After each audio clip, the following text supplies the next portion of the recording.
started. Like I said, well, so nice to have you all. Welcome again to Holistic's second installment of our What We've Learned webinar series, all about different lessons on DEI. We did this because we've worked with tons of clients, and we're just learning that there's a need for, more resources. We love to give things away for free. We really, we think that it's beneficial in so many different ways to have this opportunity to come together, share perspectives, and share our insight with you all. So we're really excited to have you. Like I said, please definitely take advantage of our Q&A section. You can message the entire group, or if there's something specific you wanted to ask someone on our team, just use the utilize host and panelist options, and we'll go ahead and get back to you that way. We'll start off with introductions. Again, my name is Khadijah. I am on the business development team here at Holistic, hosting this webinar. So you'll probably hear from me again in the future. And again, welcome. And I will send it over to Sheila, who's going to be running our deck for us.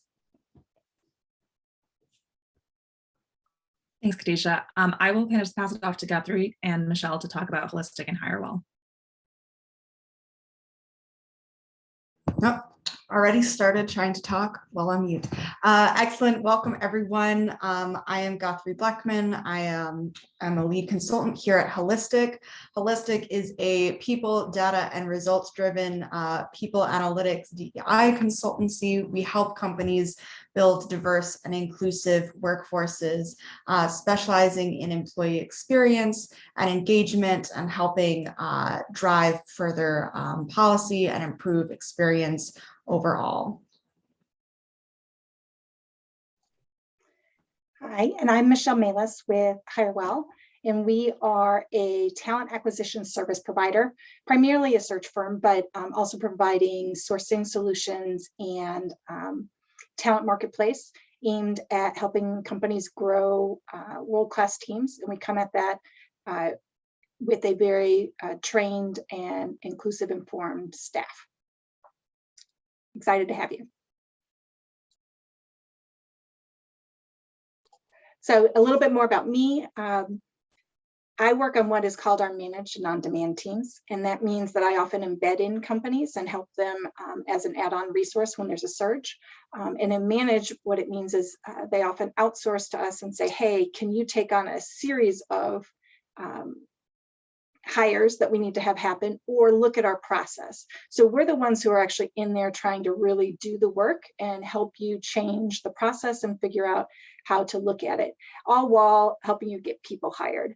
I come at this from previously working in search, then also getting out and being a hiring manager, leading groups of up to 20 and having that whole hat on. And then most recently, before coming back into talent acquisition, I was leading up a DEI early career pipeline program that focused on students of limited economic means and working with companies helping to build their early career pipeline. And I'm happy to be here to share with you and answer your questions on how to implement this, in the real world when you're dealing with hiring managers and deadlines. I'll pass it over to Leah. Thanks, Michelle. My name is Leah Dugan. She, her pronouns. I'm a consultant at Holistic.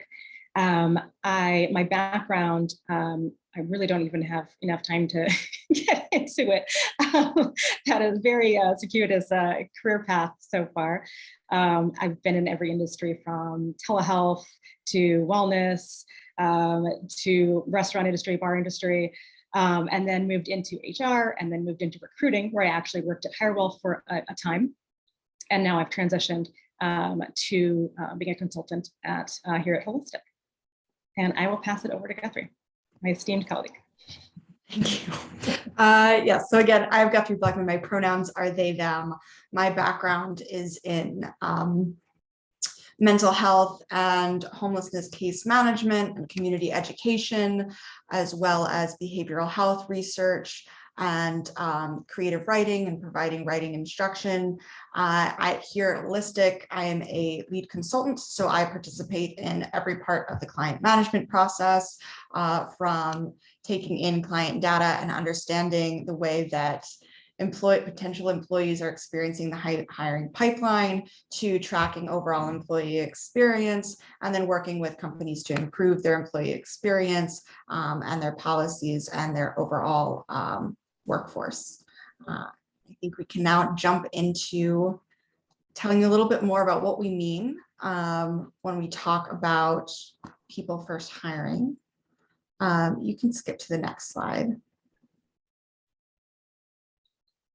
So what is people first hiring? Well, it's really a concept. It makes the idea being that if you make the entire hiring process equitable and inclusive, you will get a diverse candidate pool, right? So if you make the application process more equitable and inclusive, you're going to get more diverse candidates at what we call the top of the funnel. If you make the interview process more equitable and inclusive, those folks are going to move through the process, right? And if you make your company culture more equitable and inclusive, those folks are more likely to stay. So most important aspect of this, way of hiring is that you're focusing on the qualities of the candidates rather than how they identify or their demographics, so that it really does enable you to get the best candidates for the job. Next slide, please. So why? I talked a little bit about that. It's really to enable you to, if you're looking to have a representatively diverse employee base, it helps you do that. It also helps you get really great candidates as well, because you're not getting distracted by not looking at people's qualities. You're looking at other things that might cloud your judgment when making your hiring decisions. And it also helps us avoid tokenization. So a lot of organizations really recently have looked at their employee base and realized that they're not as diverse as they would like them to be, or as they could be, right? And so some ways of trying to fix that have been better than others. A lot of organizations got kind of myopic and really kind of leaned into sort of a more tokenizing aspect of hiring, and they be like, okay, we need to hire 5 more people of color right away, right? And that's wanting a diverse employee base is a worthy desire, it's a worthy goal, right? But a people first hiring concept is just a broader view. We're looking at, the candidates' qualities rather than the demographics, and we're able to kind of take a more full approach at inclusion and diversity.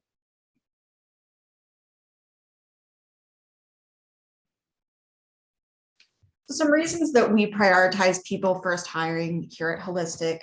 One is that first and foremost, we believe in equity and inclusion. We believe that everyone deserves equal access and opportunities to advancement. We also know that bias impairs talent recruitment and retention, right? So there's all of this wonderful talent out there, and you may be missing out on some amazing candidates because you're unknowingly being guided by biases in your process and selecting candidates that for one reason or another you relate to more, or you have a preference that's not necessarily based in their ability to perform the job. And so you're more likely to get higher quality of candidates and more diverse candidate pool just by being aware of your biases. We know that diverse companies are more successful. They have higher employee satisfaction. They perform better in terms of teamwork and being open to new ideas and innovative ways of thinking, and that employees or job seekers are also looking for more factors and are considering how they'll be treated and what the culture of inclusion is at their company and what is available to them in their job search.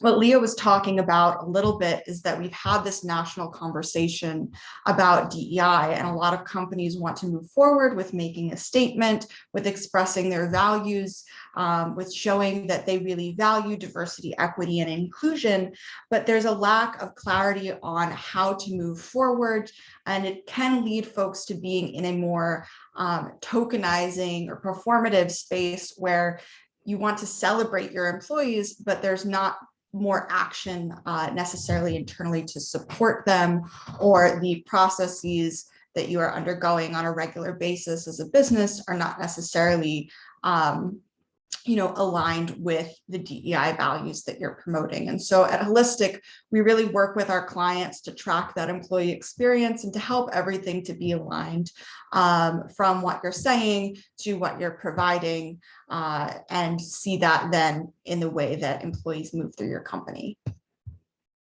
Go to the next slide.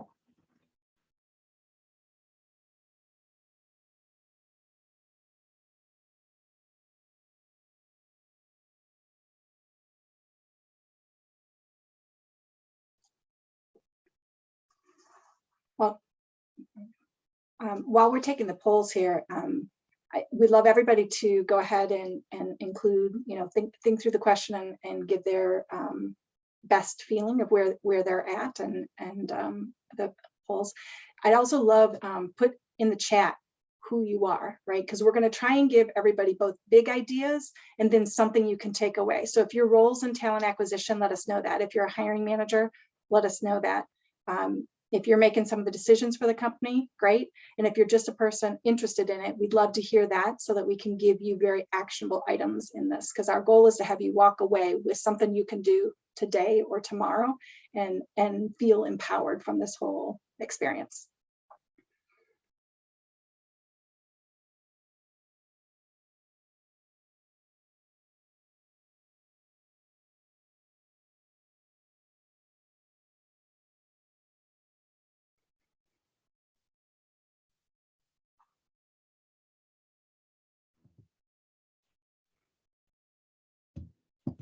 You got one more poll now?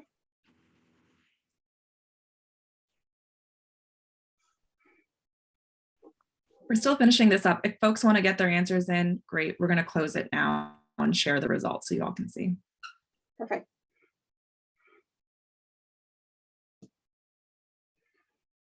I'm happy to see that. I mean, like, that certainly shows that, people who at least are coming to an event like this are taking action and feeling like they chose. Leah, what do you think about that? I'm pleasantly surprised that folks feel this way. I think I do suspect that there might be some things that folks haven't thought about that are an antithesis to inclusion, that maybe they don't realize that there is not helping matters. But it's great that folks feel that their organizations are supportive. That's wonderful.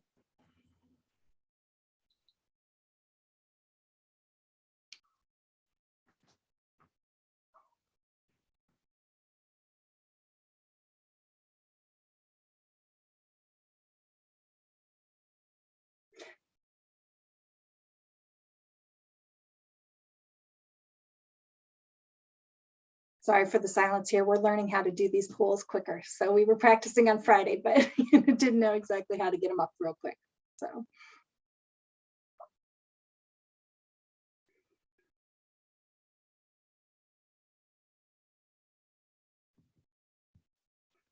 And I think one of the most common things we see on LinkedIn when people are talking about is how bad job listings are on job postings. So, like, this is a pain point for everybody, job seekers. I was on the phone with a friend over the weekend who's a hiring manager, and she was talking about, like, yeah, this is the job description. I sort of wrote it, but it doesn't have 3 of the things that they have to do. So, but what we're talking about here with the audit is specifically for inclusive language.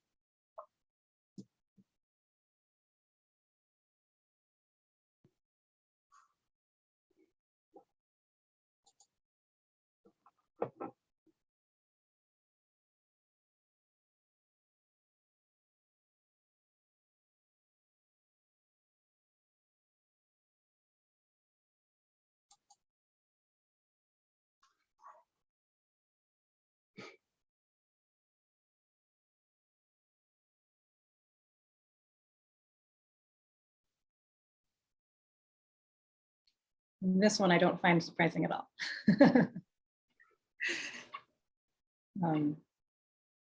That certainly has been, I've probably looked at thousands of job descriptions, and that certainly has been my takeaway. that there's definitely maybe some work being put into it, but not a ton. And I've had to write them for many, many companies and rewrite them for many companies. And, it often seems like it's a rushed process, even when the best intentions are in place.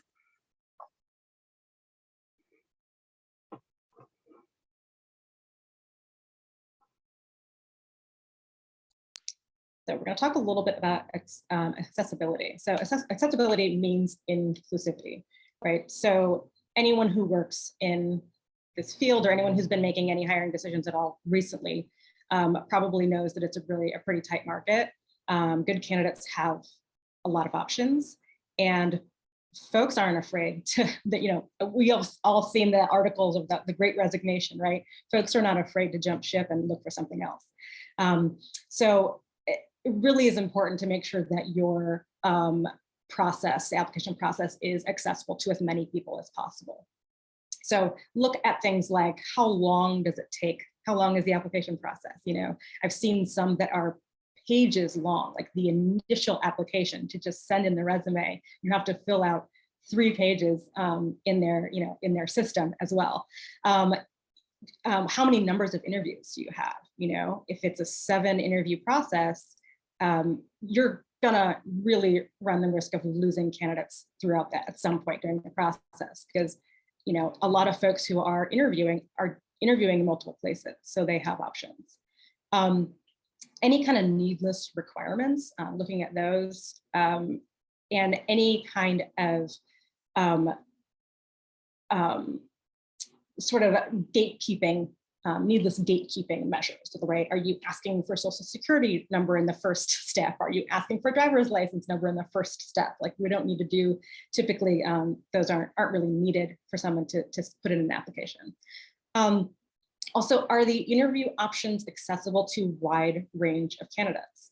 And actually recently, we just sort of passed around an article that the EEOC just passed some requirements around using AI in the application process and its accessibility for candidates with disabilities. So, I mean, maybe we can include that as part of the follow-up. It's a really interesting article that I think touches on a lot of people's roles and how they are currently hiring. And are you requiring sensitive documents?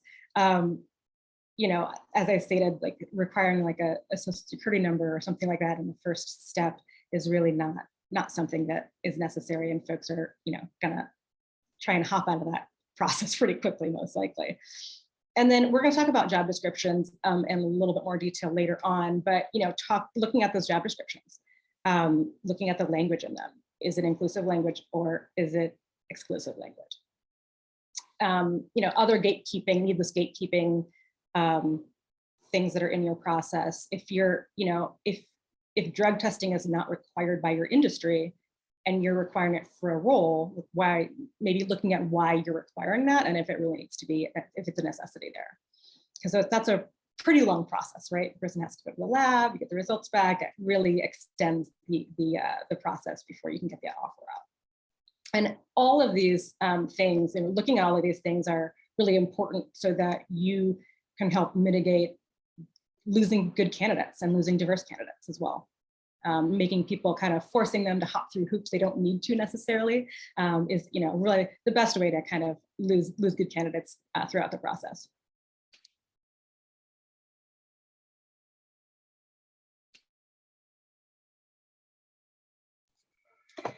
So a lot of you I see are in talent acquisition or HR.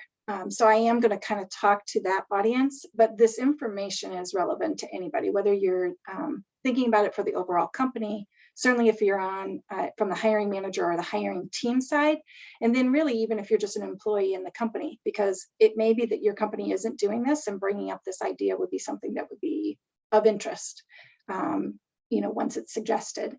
So as I said, HireWell is a search firm. So the majority of us are pretty experienced consultants. And what we do is we come in and help companies hire. And one of the things that is a step in that in companies that are more thoughtful is what's called an intake meeting. And that can happen between an internal recruiter and the hiring manager, or it can happen between an external recruiter and the hiring manager. But it's basically a conversation to figure out, hey, what do you need? What do I got to find you so you'll hire someone? But it really is a very opportune moment to be an education point, right? To think through all the issues that we're going to be talking through here, where let's say the job posting isn't that inclusive right now, or our process isn't that inclusive right now. This is the time to pre-plan it and point those things out. And not everything can be changed, in a snap. Not everybody has control to change some of these issues, but by bringing it to the surface and making people aware, that really has the very powerful effect on each individual hire. So you sit in your conversation as a talent acquisition person and don't be afraid to, you come in as a subject matter expert, and we're typically pretty comfortable saying, oh, I'm a tech recruiter, or I do sales recruiting, or I do marketing recruiting, all of which HireWell does. And we often talk about being an expert in comp and what it would take to attract a candidate. Well, we also should be subject matter experts in what is inclusive hiring. So these things, the posting language, the process, the team, the assessment criteria, those all need to be looked at, and they need to be looked at the lens of like, will the person be able to do the job? And also like, who might be able to do the job that we're not including in this process because we're doing it the same way we've always done it before. And just because it's worked in the past, we don't have any data on who could have done the job who wasn't included. And that's really what you need to do when I talk about allyship. But to me, it's also just being a subject matter expert in talent acquisition, is you need to be bringing up like, who might have been able to do the job that we didn't hire in the past, and what should we be doing to get a broader pool? And it's a great time to be doing that because it is so hard to find the right type of people right now. And helping people think about, the hiring teams think about other pathways to success in these roles is really important. So a couple of action items that I would say, whether you're on the hiring team or you're on talent acquisition, is don't rush these intake meetings. We often are in a hurry to post, right? Oh, someone's gone, got to get it up, right? Create inclusive, focused intake templates, right? Think about these items that we're talking about here today and have a plan for that meeting to be sure that you're going through some of these items that we're talking about and that there's the intentionality happening. The timing of the posting should typically be after the intake meeting. And part of that is because not only are you looking for language, and we'll put in the chat later, but there's a couple of free things where you can run your job descriptions through a free bias finder, and it will tell you whether your job description leans female or male, or whether it's neutral. But the other thing that you want to be doing in your intake meeting is, I don't know about you, but I've seen an awful lot of job postings where you hit the requirements section and then there's about 14 bullets. Now, it is really, really rare that you hire someone with 14 bullets, right? You end up deciding during the process, like, oh, these three we didn't really mean that, or this candidate's so great at this, we can deal without that. So really, to be inclusive, what you need to do is at the beginning of the process, you need to say, these are the three that we absolutely have to have. These are the five that, yes, they have to have this, period. Otherwise, we're not going to hire them. And the rest need to go below that line and to a preferred or a plus. Now, it could mean in this case that you really have to have one of those preferred. But if everybody in that job doesn't have that, it shouldn't be under a requirement or under something there. So that's part of why you can't post before you talk about it and decide what's the requirements. And then recognize that hiring is not a one solution fits all, even inside the a company. Like I've seen companies say, oh, this is a more inclusive type of process, for hiring engineers, and then want to take it to every single person in the process. I'm like, I'm not sure that we need to have a project for someone who's getting hired for an entry-level data entry clerk. Maybe not necessary. You got to think about it with each role in mind.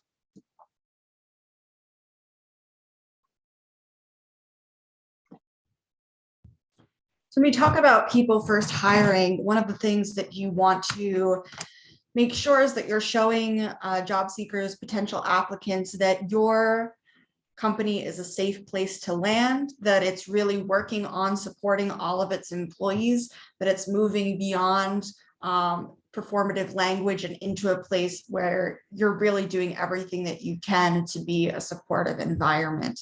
And the way that you can do that is through transparency. So employees that are of marginalized experiences are likely used to, unfortunately, cultures of exclusion, are used to the performative end of diversity, equity, and inclusion, but are not necessarily expecting to see, that you have a page that includes all of your DEI initiatives or an outline of your demographics by level and department, with employee satisfaction scores, which is something that we do on our holistic public facing report.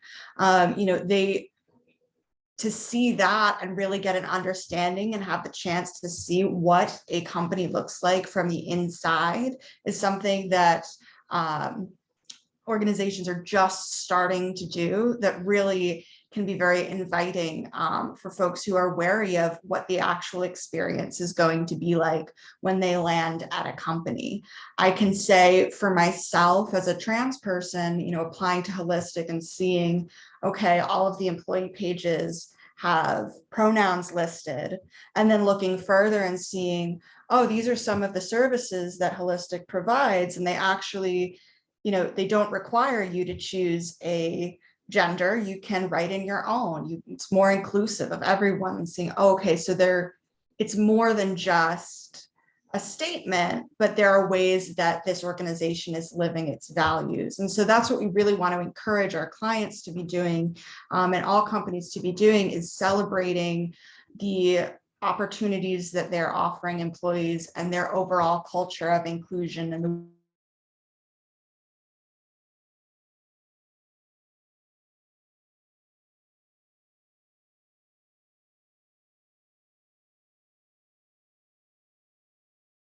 folks are looking for.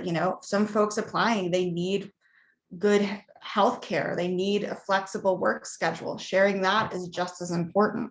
So embracing these opportunities, whether they be in your job descriptions, if that's the right place for them, on your website, in your social media, really integrating it into every step of the process will make your presentation to a job seeker stronger and stronger. Go to the next slide. And so we've touched on this a little bit as well, but evaluating the inclusivity of your language. Now, many of you said that you already do some sort of inclusive language audit. When we talk about this, we're not just talking about job descriptions. We're also thinking about your company website, your social media, your employee handbook, anywhere that you're communicating with employees, potential employees, other companies, or the public at large.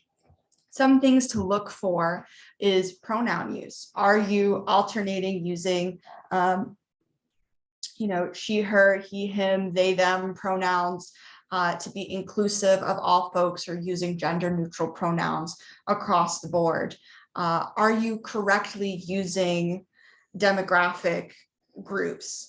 When you refer to, for example, LGBTQIA+, are you actually speaking to that full aggregate community, or are you just specifically speaking to, this is our initiative for the LGBT individuals in that category, or this is our initiatives related to trans inclusion? Or if you're speaking about BIPOC employees in one instance, are you speaking to that whole aggregate group, or are you actually just speaking to the experience of Black employees or Hispanic employees? Making sure that when you are referring to a group, you're doing so correctly. You're using terms that are inclusive and not outdated. We also have an inclusive language toolkit that can give some guidance on that. Are you taking opportunities to be micro-inclusive, or just overall generally inclusive, right? We know that adding to a job description that you support employees who don't feel like they or job seekers who meet 100% of the requirements, you still encourage them to apply and want to see what transferable skills that they have. That can impact someone in their decision to apply for a job, because we know that folks of marginalized experiences are less likely to apply for a job unless they feel like they're fully or overqualified for that position. Or where on your website or throughout your social media or in your job descriptions are you showing that you are supportive of your employees and their full authentic selves and experiences. Something I notice a lot when I do audits of job descriptions is this trait focus over a skill focus. And we want to switch that. And so what I mean is that rather than saying, you know, we want a highly motivated self-starter people person and your job description, right? What are the actual tasks that are required in this role? Are you looking for somebody who can manage a small team and bring, you know, projects to fruition within a particular time frame? Like, what exactly is it that you want from these candidates? Because trying to define folks in the specific personality boxes, you may just find that not everyone who is good at the skills that you're looking for necessarily defines themselves in that particular box, especially folks who are from different cultures or who just experience things differently in the ways that they interact with folks. Avoiding defining experience goes along with this. And so an example of that is when you see on a website, all of our employees are great at X, Y, and Z. Employees at this company generally enjoy X, Y, Z, right? That can be exclusive, even though well-intentioned, to a job seeker who may think, well, if I don't do that, or if I don't feel that way, then is this the place for me? We talk a lot about finding culture adds versus a culture fit. And that trait-focused language and defining language really aligns with the culture fit rather than the culture add. So we want to challenge you all to look at places that you see that occurring and see how you can move into a more inclusive space that's you know, skill focused rather trait focused, and really open to all experiences and the diversity of folks coming to your organization. So our action item for this involves completing inclusivity audits, not just for your job description, but for all of the above sources. And we can certainly share with you our inclusive language toolkit as well to get started. Next slide.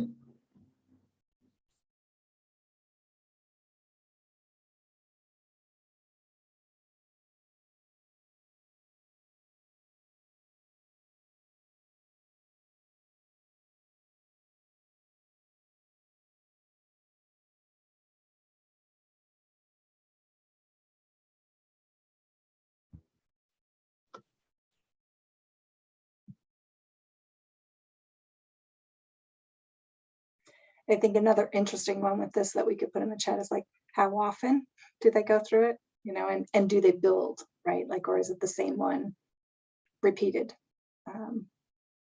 Because introducing the concepts the first time. So, but I'll be interested to see where we are with this.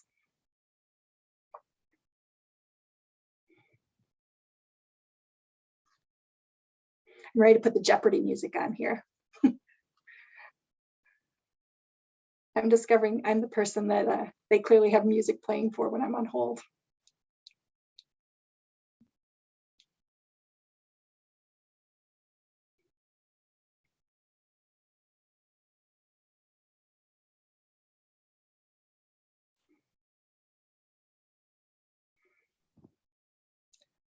It's a pretty good spread. Yeah, it is nearly half. That's impressive. I love that.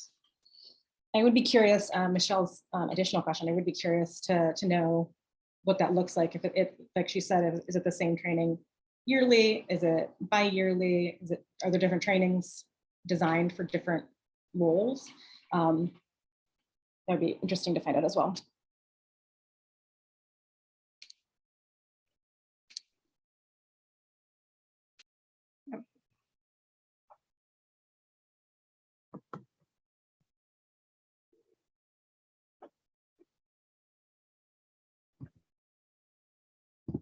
I think we're ready for the next slide. So educating your staff is huge, particularly educating your staff in regards to unconscious bias, different types of biases. And as far as action items, obviously, if you're not a decision maker at your organization, you can't control whether or not these trainings happen, but you can certainly ask for them. And if you are a decision maker, obviously, getting something into place to enable your employees to have trainings like this will be a huge help. So at Holistic, we have a couple of different, all of our trainings are client specific. So we tailor our trainings to the client. Everyone's organization is different. And we have, kind of general unconscious bias trainings for anyone on staff. We also have a hiring specific one. So that's one that would be more appropriate for people in talent acquisition staff or anyone really that's making hiring decisions, that does interviews and things like that. So what these really do is they teach, so everyone has biases. We're not trying to eliminate biases, right? That's not really very feasible. What we're trying to do with these trainings is to give folks the tools and the knowledge so that they can mitigate their own unconscious biases. So they can notice when these biases are coming up, and then have some tools to work around them so that they don't impact their hiring decisions. Cultural competence training is also a really good training option. And that is really designed to, it ideally would give, your folks more confidence. We hear a lot of people get kind of squeamish talking about race and diversity and gender and sexuality and all these things, all these demographic topics, because they don't want to say the wrong thing, right? And they don't know exactly how to maybe refer to people, or they don't, understand something specific about someone's culture, and they just don't want to offend people, and they don't want someone, most of us don't want to make people feel bad. It makes total sense, right? So having a cultural competency training really gives your staff some confidence in being able to talk about these sometimes difficult topics. And then leadership training is so huge. I can't even overstate it's not possible to overstate how important leadership training is. So often leaders think that they don't really need training, that training is just for the folks that they're leading. But leaders by definition have more power within their organizations. And so it's just as, if not more important, for them to get training around these things as well, since they're oftentimes the ones that are making the policies and have the power to change the policies. So all of these trainings really help create that inclusive environment that we've been talking about, right? And then just one other note, like don't stop at trainings. Trainings are wonderful. They should continue on. They can build and get more complex over time as the folks in your organization learn more and grow. Your trainings should grow with them. But don't just stop at just doing trainings. Look at your organization's processes and see what needs to change there as well. And then make equity and inclusion just a part of your company culture. What holidays get mentioned in organizational communications? Do you have a DEI committee? Do you have ERGs? There are all kinds of ways that you can just make equity and inclusion just part of the fabric of your organization. So action item would really just be to begin the conversation, regardless of what sphere of influence you might have in your company. If you are, someone who's a decision maker, make the decision to talk to whoever you need to in order to get some trainings under the belts of your staff. And if you're not a decision maker, feel free to ask for them. Ask whoever you need to ask in order to get some trainings. We have a lot of different trainings at Holistic. We can also I think we're going to send some information on trainings as well post this event so that you all can kind of look into those as well.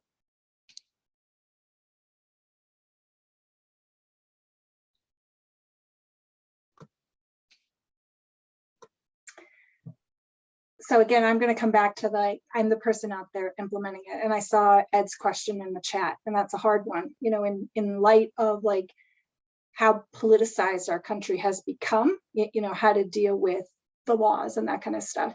And I don't have the answer for, you know, solving it at a national law level. What I can talk about is in people first hiring, it is often about the connections you build with people, including your hiring teams if you're a talent acquisition person. So what I want to talk about here is what equity looks like inside a talent acquisition. So there's stats out there that show, you know, source of candidate. And for most companies, employee referrals is a really high one. Another one is often search firms. And then there's the like cold apply, you know, and then sometimes programs to pull in people into certain particular roles or from certain types of sources. And I want to talk about the concept of equity with that. And equity does not mean equal. It does not mean the same. It does not mean necessarily even fair. What it means is like, what is the systems around it to help someone get hired at your company? So when you think about an employee referral program, and this is a pretty new concept even to me, like in the last several years, because I was always like, yeah, that's a great thing. Let's get more employee referrals. And you know, why? It's cheap. There's more of them. They're already primed. You know, as a talent acquisition manager, your time to fill in your low cost per hire, which you're measured on almost always, you know, they look good with an employee referral program. But, and there is a big but, if you look at the demographics of your company and your company is not reflective of your customer base or who you want to be as an organization, and you rely on an employee referral program as your number one source, that's not going to change.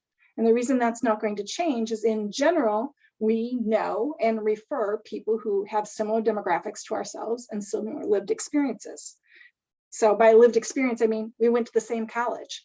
Now, sometimes it's easier when we step back from the hardest stuff, you know what I mean? So I think the same college is one that's easier to talk about sometimes, especially when it's someone who's new to the concept of like, hey, why might an employee referral program have some challenges to it? So let's think about it in terms of a computer science hire, like a software engineer, right? If you hire all of your software engineers out of U of I engineering, which is a great program with great professors, but they all went through the same program and the same teachers, they all kind of look at their problems the same way, and they've been taught to approach in the same way.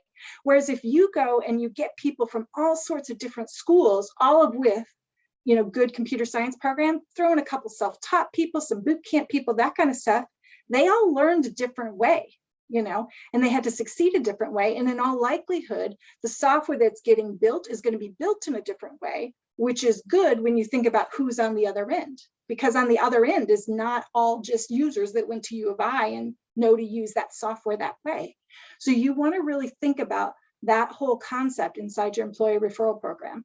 I'm not suggesting get rid of it. It's a great source, but recognize in an employee referral program with equity, the person, the employee is doing a ton of work up front. So we're taking them and we're assuming they're a better hire. But really that employee is saying, hey, are you interested, using their relationship, then saying, hey, this is a great company to work for. This is what the role is. Let me go nudge someone to make them look at your resume, even if they wouldn't otherwise. And then let me prep you through the interview process. Let me follow up if you're not hearing anything. Now, all of a sudden, there's like 6 or 7 additional steps that are making it so this candidate looks better than another one, because they are getting additional resources put at them to make it so that they're more, they look in the hiring process like they're more prepared and a better fit. This happens the same thing when you use search firms. A search firm often has either been hired to fill the job and they have that commitment, or they're only going to get paid if they fill the job. Well, guess what? If a search firm finally gets to having someone in an interview process, they are going to prep that person and they are going to debrief that person and make sure that that process goes as smoothly as possible. And where this was first apparent to me is because I came up from a search firm background, the first time I was inside doing contract work at a corporate job, people are like, oh no, we don't prep our candidates. We don't give them any information about what's happening. I'm like, what? Why wouldn't we do that? And then all of a sudden, now you have candidates coming from employee referral sources and search firm sources that are getting prepped for the interview, and candidates who just applied offline because they found you and thought you were a good place to work, not getting prepped. So that's what I'm talking about in terms of equity, and that you have to think about your process and think about how you're solving for that.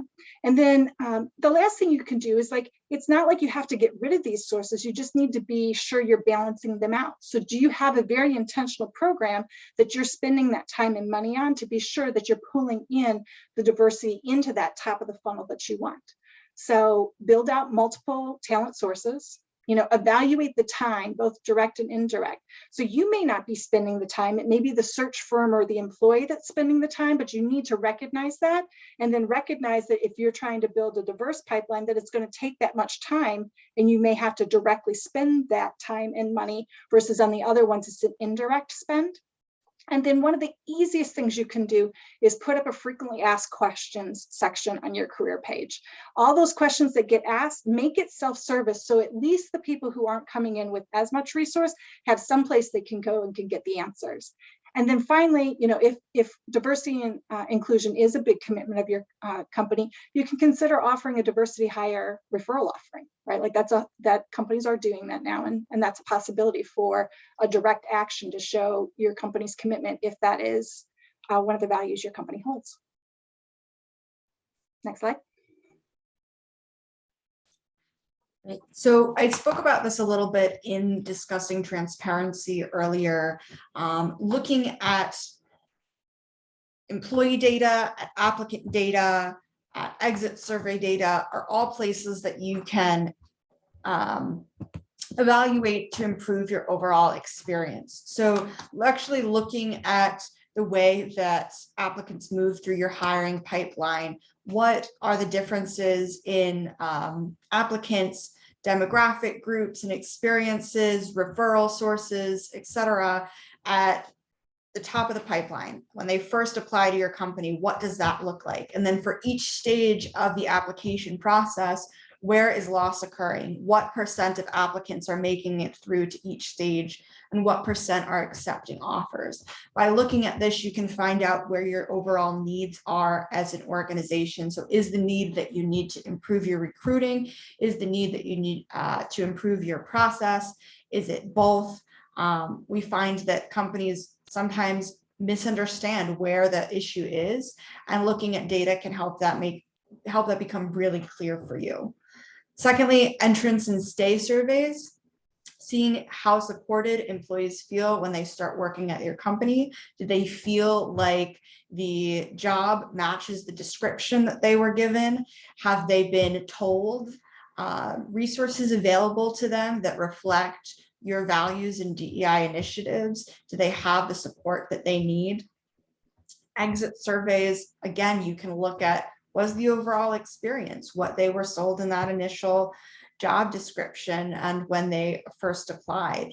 Did their experience working at your organization match the values that were expressed to them during the interview and hiring process? What are those gaps that can be filled in to then improve the overall experience, and then improve the way that folks move through the company once they get there? So it's really using data to look at the overall from start to finish employee experience and to improve that experience and move more and more towards inclusion and equity. The biggest reasons that both employers and employees feel that these types of surveys don't really have much purpose is because there's not enough review at the actual data that comes from them and action plans made to improve. When those things happen, then you can see the experience improve for everyone. Next slide.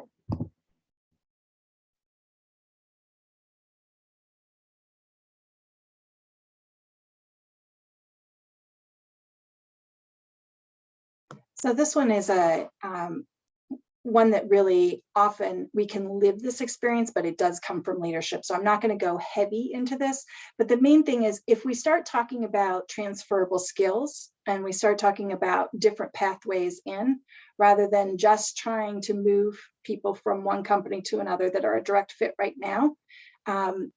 And really that we need to do that because 6 months from now, they're not going to be doing what they are right now. So it's not great practice, even though it's become that. Then we need to have programmatic offerings. So, I worked for Crystal Ray. We had a work study program that put people in who were students of limited economic means. They were getting trained in resources, but they were also delivering. But it took a lot of intention on those partners' parts to choose to do that.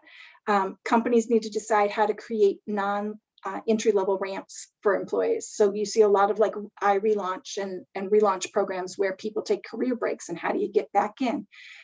You have to have intentional career pathways inside of organizations. Like this is a good place to pull in diverse candidates and this is how we're going to spread them out over the organization as they grow. And most importantly, you have to get TA and talent acquisition and talent development working together to be sure that the candidates you bring in are onboarded and supported once they're in there. So what can you do? Pay it forward, be a mentor, either formally or informally, share your expertise and consider co-mentoring, whether it's formally or informally, including things like Gen Z baby boomer relationships inside an organization where you can learn from each other. Next slide.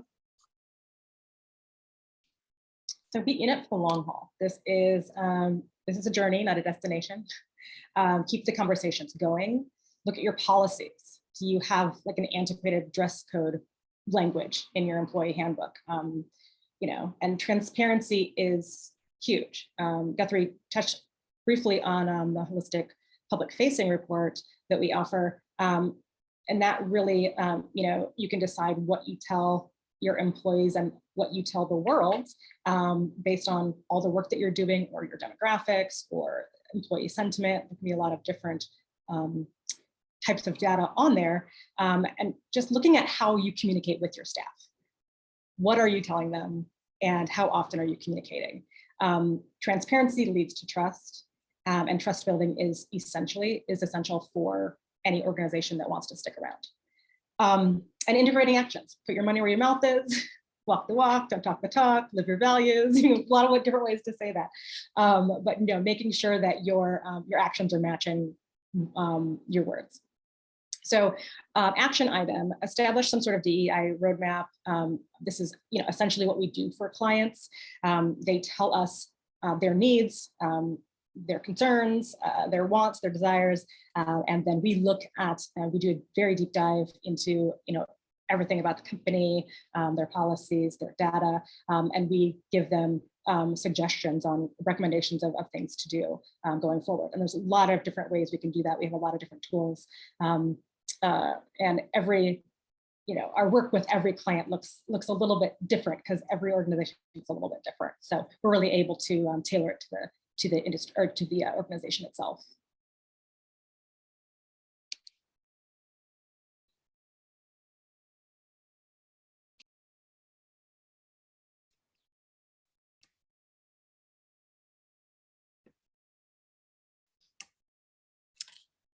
Awesome. Well, we have a special offer. I mentioned it a couple times in the chat, but we are doing 3 free job description audits for all of you all that attended the webinar today. Like I said, we're really thankful to have you here and bringing your perspectives, your knowledge, and your expertise into this conversation. And we would love to continue on with it. So that description audits, including a 30-minute consultation. And then we'll also demo with you our hiring pipeline tool, which we spoke about a little bit, and I'll send some more information about how that works so you can kind of get a brief on it. But we really want to find a space where we can help you all in this journey. We know that it's a lot, it's an overhaul sometimes, but we just want to be a support system in any way that we can. Thank you to our speakers, Leah, Guthrie, Michelle. We appreciate you all so much for taking the time out today to to share all of your information with us. Like I said, I will be sending follow-up emails that will have a webinar recording, transcript, as well as some bonus content. You can also follow us on YouTube to access all of our previous webinar recordings. And keep in mind, this is a series, so we do have our next one coming up all around employee surveys, which I know we love. So definitely be on the lookout for more information about that. And have a great rest of your week, everyone. Thank you so much. Thank you Thank you, all. everyone.